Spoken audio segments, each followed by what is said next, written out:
నేను మొన్న నువ్వులతో చేసినాను కదా, దానికంటే కూడా ఇంకా బాగుంటుంది. అది ఒక రోజే ఉంటుంది, ఒక రోజు 2 రోజులు నిల్వ ఉంటుంది. ఇది మాత్రము మనకు ఒక 2 వారాలు నిల్వ ఉంటుంది.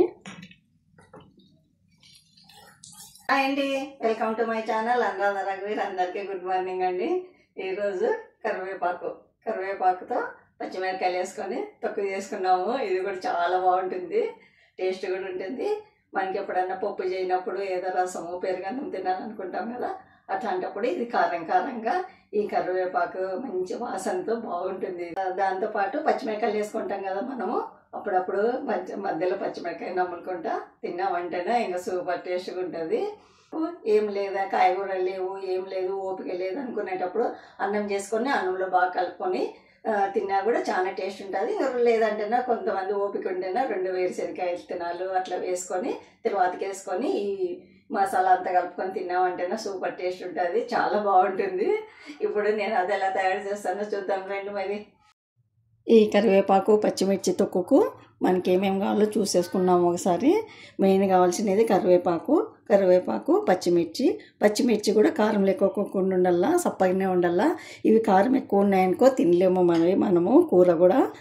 అందుకోసమని పచ్చిమిర్చి బాగా సప్పగా ఉండాలా, అట్లయితేనే మనకి కూర టేస్ట్ కూడా ఉంటుంది. దాంతోపాటు వెల్లుల్లిపాయలు కూడా ఎక్కువ వేసుకుంటే బాగుంటుంది. ఈ ఉల్లిపాయ మీ ఇష్టము, వేసుకుంటే వేసుకోండి, లేకుంటలేదు. వేసుకోకపోయినా కూడా బాగుంటుంది, కానీ వేసుకుంటే మనకి కొంచెం గ్రేవీ లాగా వస్తుంది.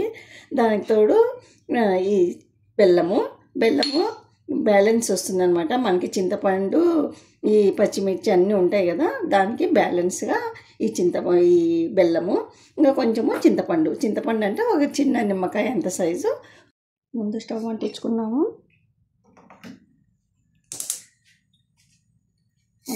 ఒక్కొక్కటి వేసుకున్నాము నిదానంగా. కొన్ని శనగలు,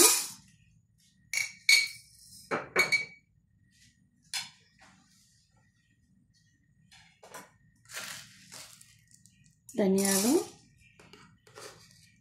కొన్ని మెంతులు, ఎక్కువ లేదు కొన్ని మెంతులు, మిరియాలు కూడా కొన్ని వేసుకున్నాము, ఎక్కువ లేదు మిరియాలు కూడా.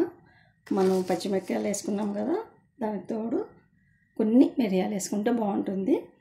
జీలకర్ర 1/2 స్పూను, కొద్దిగా ఆవాలు, కొన్ని ఆవాలు, ఎక్కువ లేదు. పొట్టు మినపప్పు 1/2 స్పూను. అన్నీ బాగా నిదానంగా వేయించుకున్నాము.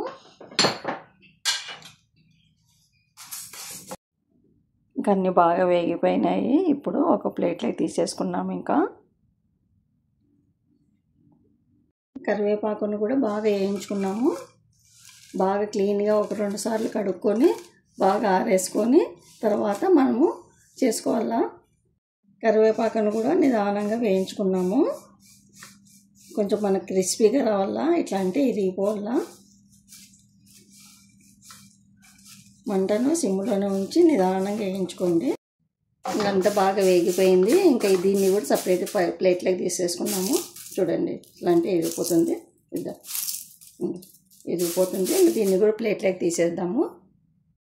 కొద్దిగా ఆయిల్ వేసుకున్నాము. మనం తొక్క అనుకున్నాం కదా, కొంచెం ఆయిల్ ఎక్కువే పడుతుంది, చాలు. ఇంకా ఆయిల్ వేడైంది. కొంచెం ఆవాలు, జీలకర్ర,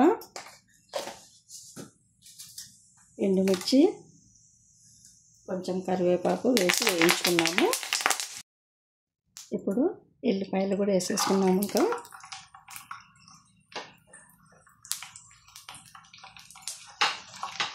కొద్దిగా ఎల్లిపాయలను కూడా కొంచెం వేయించుకున్నాము. ఎల్లిపాయలు కూడా వేగినాయి, చాలు, మనకి ఇంతనే ఉండాలా, ఎక్కువ వేగరాదు. ఇప్పుడు ఉల్లిపాయ ముక్కలను కూడా వేసేసుకున్నాము.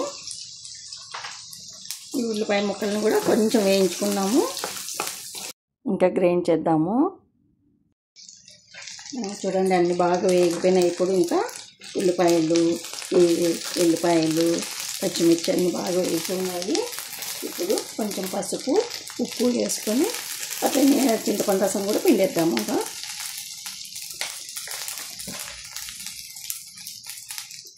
మీ దగ్గర రాళ్ళుప్పు ఉంటే కూడా రాళ్ళుప్పు కూడా వేసుకోండి.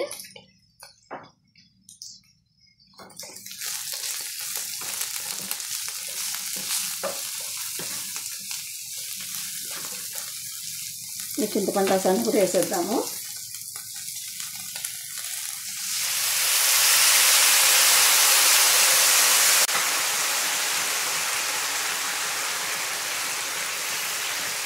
చింతపండు రసాన్ని పచ్చివాసన పోయేంత వరకు ఉడికించుకున్నాము.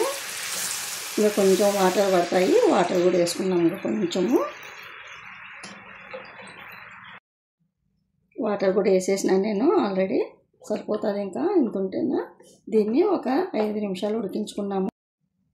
మంటను మీడియంలో ఉంచి ఉడికిద్దాము కొద్దిసేపు. ఒకసారి చూద్దాము.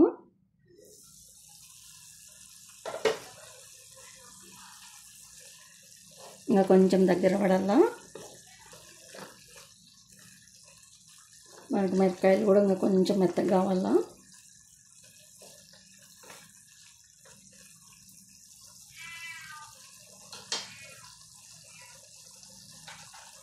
ఇప్పుడు బెల్లం కూడా వేసేసుకున్నాము. ఇంకా చూద్దాం. ఇంకా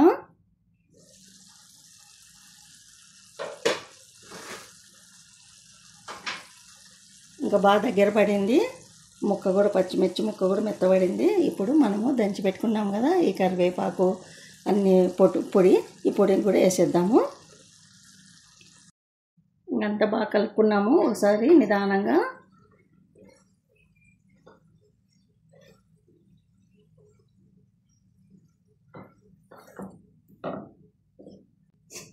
కొద్దిగా వేయించుకున్నాము. ఇట్లనే బాగా కొంచెము ఇంకా పచ్చివాసన పోవాల మనకు.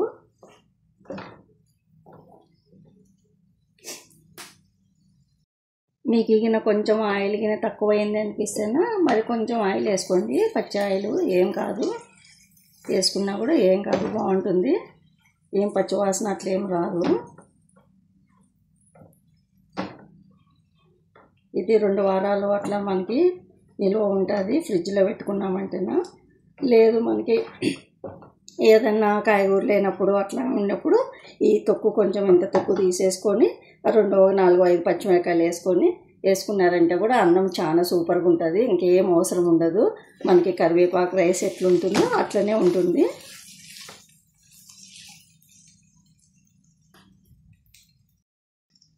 ఇంకంతా బాగా వేగిపోయింది. ఇంకా స్టవ్ బంద్ చేద్దాం. ఇంకా